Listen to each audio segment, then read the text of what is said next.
MA उत्तरार्ध हिंदी साहित्य के समस्त मेरे प्रिय विद्यार्थियों, YouTube व्याख्यान में आज मैं आपको जिस विषय पर अपना व्याख्यान देने जा रहा हूँ वह भाषा विज्ञान के जो विभिन्न जो अंग हैं जिनके अंतर्गत हम सबसे पहले वाक्य विज्ञान पर चर्चा कर रहे थे।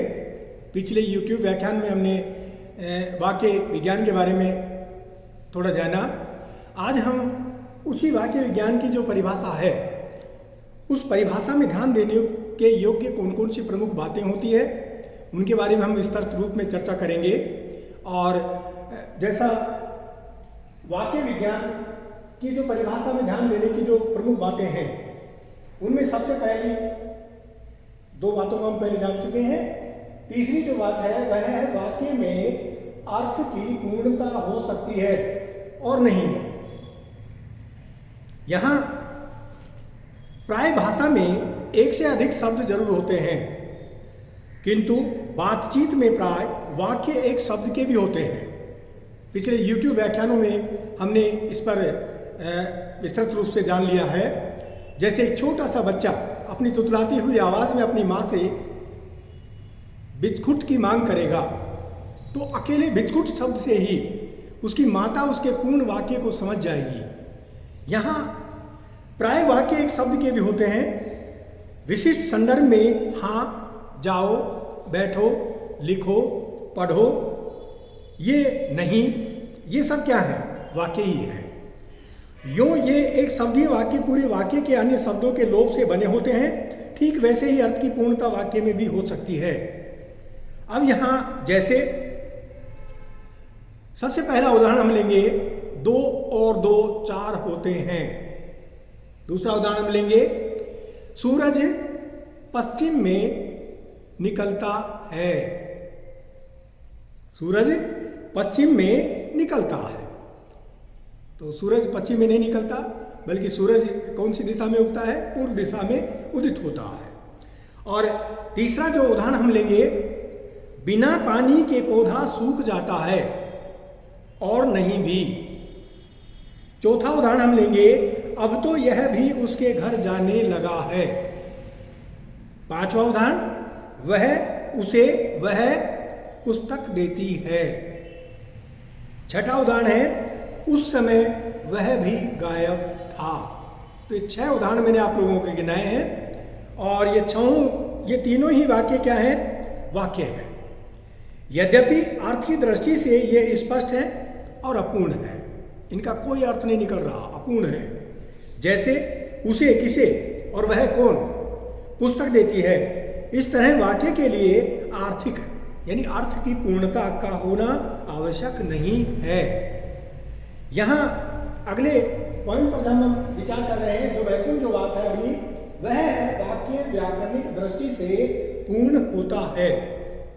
एक वाक्य जो होता है वो व्याकरणिक दृष्टि से पूर्ण होता है।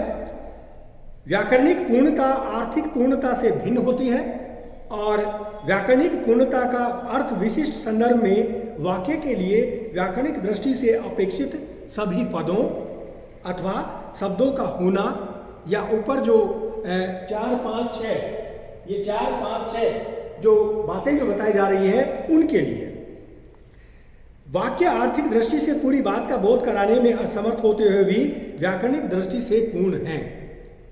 नंबर 4 5 और 6 के जो उदाहरण मैंने आपको दिए हैं ये व्याकरणिक दृष्टि से क्या है?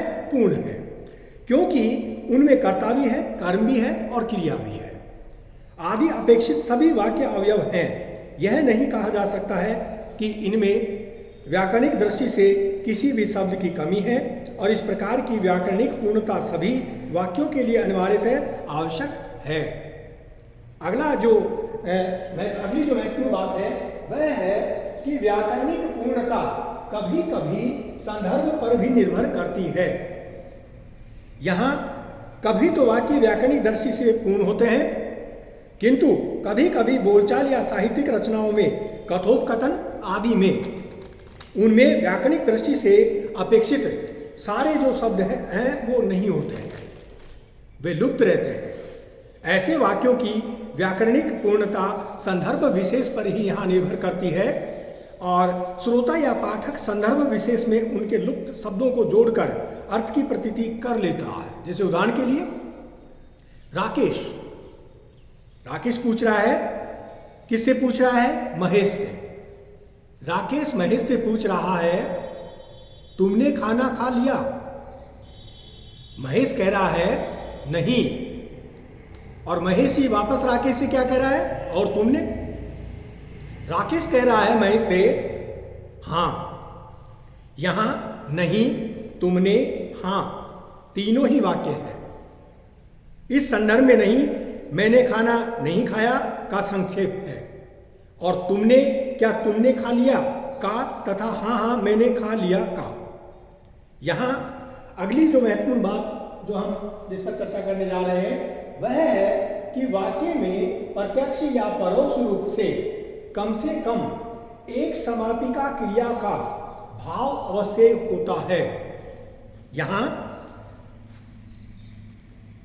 व्याकरणिक दृष्टि से पूर्ण वाक्य में प्रत्यक्ष एक या अधिक क्रियाएं होती है।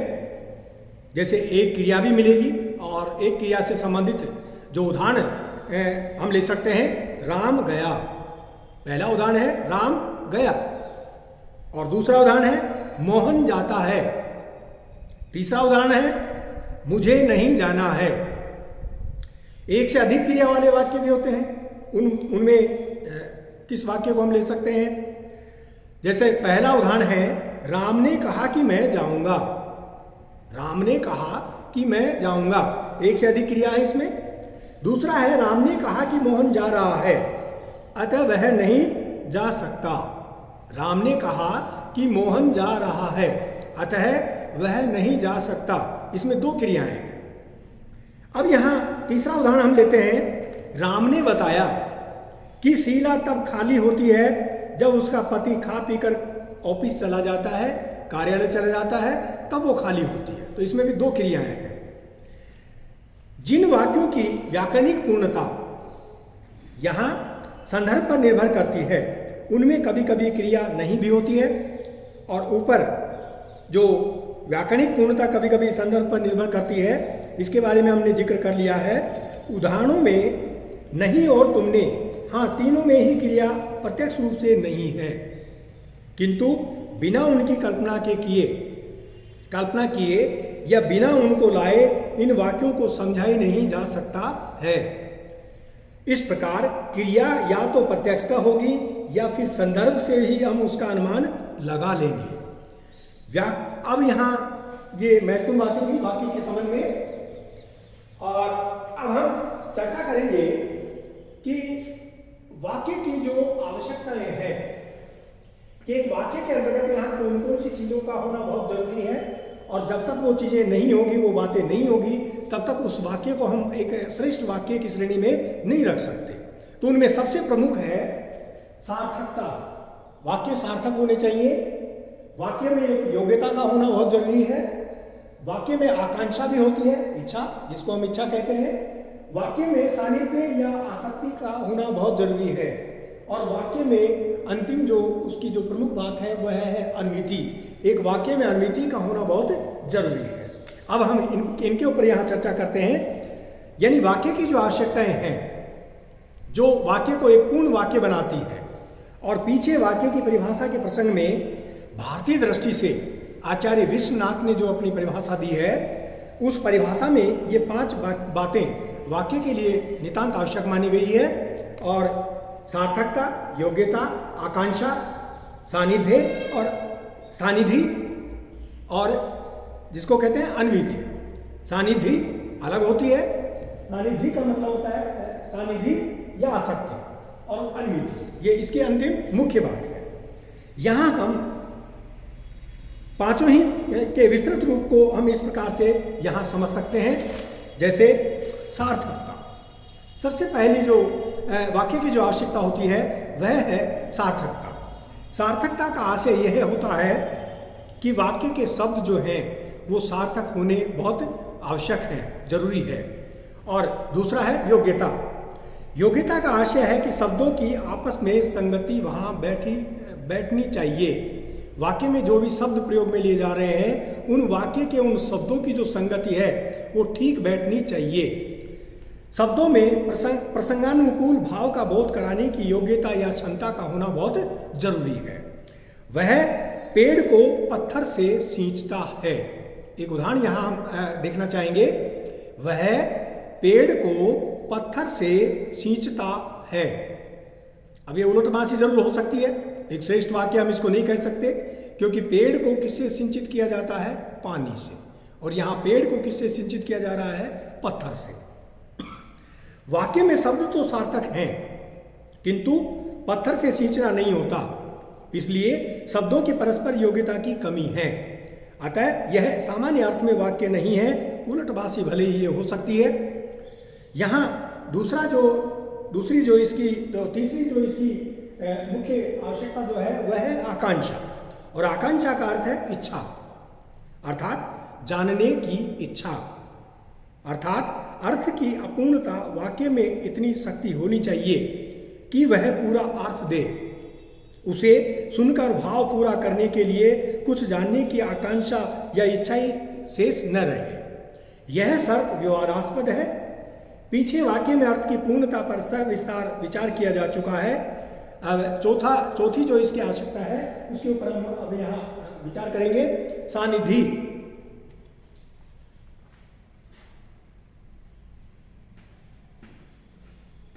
सानिधि या आसक्ति, और सनिधि या आसक्ति से क्या तात्पर्य है? सनिधि या आसक्ति, इससे क्या तात्पर्य है? समीपता, यानी वाक्य के शब्द समीप होने चाहिए। उपयुक्त सभी बातों के रहने पर भी यदि एक शब्द आज कहा जाए और दूसरा कल और तीसरा परसों, तो उसे हम वाक्य नहीं कह सकते। यहाँ पांचवी जो इसकी महत्वपूर्ण जो विशेषता है वह है अन्विति। अन्विति का अर्थ है व्याकरणिक दृष्टि से एक रूपता का होना, और अंग्रेजी में इसको यहाँ कॉन्स्कॉर्डेंस कहते हैं। विभिन्न भाषाओं में इसके विभिन्न रूप मिलते हैं।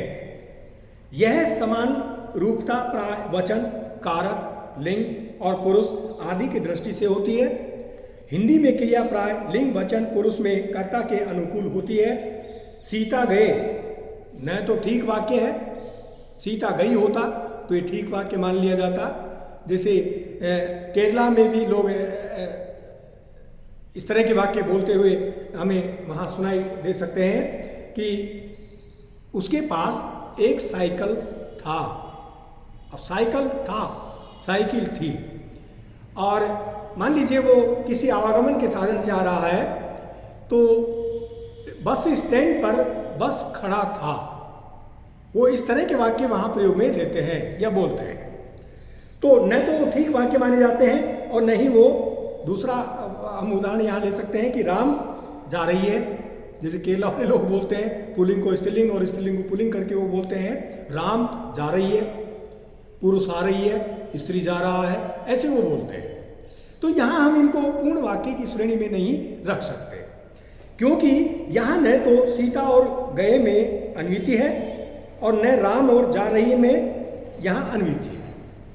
अंग्रेजी में क्रिया पुरुष वचन की दृष्टि से कर्ता के अनुसार होती है, किंतु लिंग की दृष्टि से नहीं। राम गोस, सीता गोस। प्राचीन भाषाओं में विशेषण और विशेष्य में भी अन्विति मिलती है। संस्कृत में सुंदरम फलम किंतु सुंदरः बालकः है। लैटिन में PUELLA और BONA अच्छी लड़की, ये इसकी अच्छी लड़की के लिए कहा जाता है। जैसे जो एक भाषा में, क्योंकि जगह जगह की अलग अलग भाषा होती है, और जिसको हम कहेंगे यानी भोजपुरी में, यानी नायक और नायिका को हम हिंदी में नायक और नायिका कहेंगे, और वो वहाँ पर भोजपुरी में उसको क्या कहेंगे? झरेला और झरेलिया कहेंगे। और लड़की के लिए क्या कहेंगे? अच्छा लड़का, ये तो अच्छी लड़की के लिए वो कहेंगे PUELLA BONA अच्छी लड़की। और अच्छा लड़का के लिए क्या कहेंगे? वो FILIUS BONUS अच्छा लड़का। और हिंदी में आकारांत विशेषणों में ही ऐसा होता है, जैसे अच्छा लड़का और अच्छी लड़की, अन्य में नहीं। प्रिय विद्यार्थियों, हम हिंदी में जैसे कई उदाहरण पढ़ते हैं, जैसे चतुर लड़का, चतुर लड़की। अंग्रेजी में विशेषण विशेष्य अन्विति बिल्कुल नहीं है। इस प्रकार इस भाषा में अन्विति के अपने नियम होते हैं। मीमांसकों के सिद्धांत अभिहितान्वयवाद के अनुसार वाक्य में आकांक्षा, योग्यता, अन्विति भी इसमें समाहित है तथा आसक्ति या सानिधि के 3 अपेक्षित रूप होने बहुत जरूरी है। सानिधि यानी आसक्ति। तो ये इस तरह से वाक्य के लिए जो 5 जो महत्वपूर्ण जो आवश्यकताएं हैं, ये वहाँ होना बहुत जरूरी है। और जब तक वाक्य में वो 5 चीज़ें नहीं होगी, तब तक हम उन 5 चीज़ों के नहीं होने के कारण उस वाक्य को पूर्ण नहीं मान सकते। व्याकरणिक दृष्टि से भी वो वाक्य पूर्ण नहीं हो सकता। या तो हम फिर वाक्य को इस रूप में कहें कि एक साइकिल था और एक पुरुष थी, एक स्त्री था, तो व्याकरणिक दृष्टि से ये जो वाक्य है वो अपने आप में क्या है? अपूर्ण वाक्य है। भाषा विज्ञान के इस वाक्य विज्ञान के इस व्याख्यान में हम आज के टॉपिक में आपको केवल इतना ही बताएंगे। अगले व्याख्यान में आपको और इसके बारे में जो वाक्य विज्ञान के बारे में जो अन्य जो जानकारियां हैं, उन जानकारियों को आपको हम बताएंगे। धन्यवाद।